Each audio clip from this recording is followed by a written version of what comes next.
Before the season even started, I was incredibly high on the Washington football team. They just came off of a surprising playoff appearance where they almost stunned the eventual champions. They had a fantastic free agent period and a super solid draft class. Riverboat Ron and company were looking to build off of a strong season and had the pieces and players in place to potentially win the NFC East in 2021. While they haven't been eliminated from playoff contention just yet, it's not looking likely, sitting at 6-9 at the time of recording. Washington's claim to fame in 2020 was their ferocious defense, and on paper, it was looking even stronger in 2021. Their defense has been underwhelming to say the least, and despite getting some good wins, their offense has sputtered at times due to inconsistent play at the quarterback position. Granted, the Washington football team has had some crippling injuries this season, so getting those players back in 2022 will be huge. With only 6 picks in the upcoming draft, the front office has to be flawless in their selection process. I decided to give it a shot with what they got. Here is my full 7-round 2022 Washington football team mock draft. With Washington's first pick at number 9 overall, I have them taking Kenny Pickett, quarterback from Pitt. It just has to be done. Taylor Heinicke has been a great story, and Ryan Fitzmagic will always have a special place in my heart. But if the Washington football team goes into 2022 with either one of those guys as their starting quarterback, someone has to be fired. Pickett's accuracy has gotten better as his career at Pitt has gone on, and in 2021 it was fantastic. What separates Pickett from the other quarterback prospects in this class for me is his accuracy and touch on throws down the field. Pickett was tasked this season with playing in a progression-style offense. His poise and playmaking ability in the pocket is ideal. He's very comfortable in the pocket. In addition to his ability in the pocket, Pickett can roll out and extend the plays with his athleticism. All in all, I think Pickett would be a slam dunk pick for Washington. He's a baller that has an undeniable clutch factor about him. With Washington's next pick at number 41 overall, I have them taking Daxton Hill, safety from Michigan. When healthy, Landon Collins has the strong safety position on lock. The free safety position, however, could use an upgrade.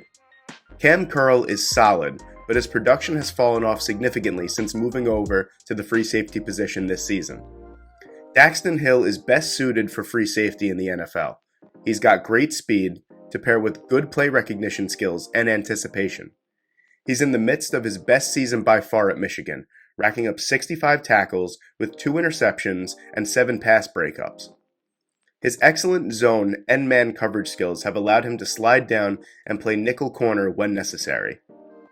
Pairing Hill with a healthy Landon Collins would give the Washington football team one of the most ball-hawking safety tandems in the NFL right away.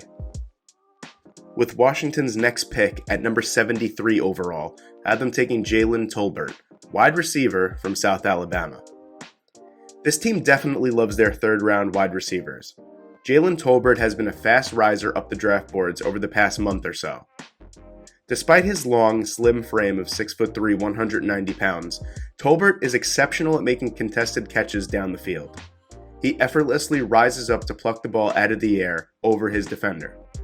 He's got good speed with decent acceleration past the first 5 yards off the line of scrimmage.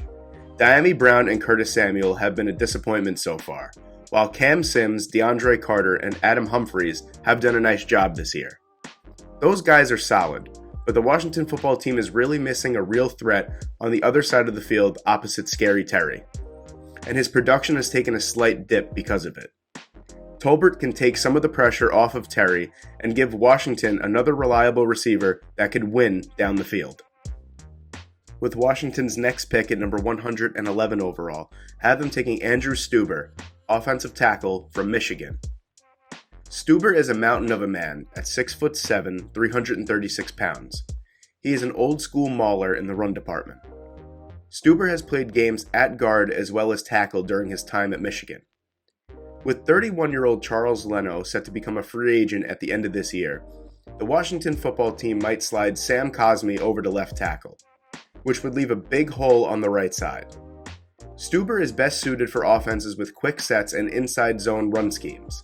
He offers great length and tremendous power.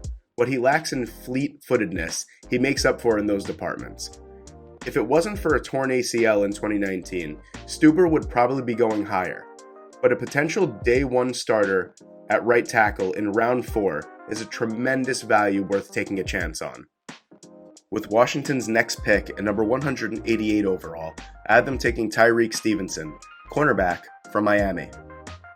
I know "we have plenty of corners, we don't need another one" comments are coming. The NFL is as much of a pass-happy league now as we've ever seen. I still believe the game is won in the trenches, but having talented corners is almost just as essential. Behind William Jackson and Kendall Fuller, there isn't a whole lot that gets me pumped. The secondary needs a little bit more juice. Stevenson has a nice frame at 214 pounds. He's not going to get bodied off the line of scrimmage. He's excellent in zone coverage and displays a real ability to get his hands on the receiver at the perfect time. He's also an underrated blitzer from the secondary and is an exceptional wrap-up tackler as a corner. The production hasn't been there in terms of interceptions yet, but as we all know in this age of analytics, interceptions are not everything, especially when talking about a corner. Trayvon Diggs is not elite. With Washington's last pick at number 226 overall, I have them taking Owen Papo, linebacker from Auburn. Papo, a former 5-star recruit of high school with a redefined skill set, is the ideal developmental prospect at the back end of the draft. With Cole Holcomb and Jamin Davis representing the core of Rivera's defense for potentially the next 5 years or so, Papo would be an excellent extra body at the second level, when the aforementioned backers need a breather or if Jack Del Rio opts to use a 3-linebacker package with Collins at Buffalo nickel. He has tons of punch as an athlete filling gaps in the run and can also rush the passer with some success. The most improvement needed is in working off blocks and increasing flexibility in his lower half. That will help him remain fluid in pass coverage. The 7th round is all about diamonds in the rough, and Papo has the potential to be a star.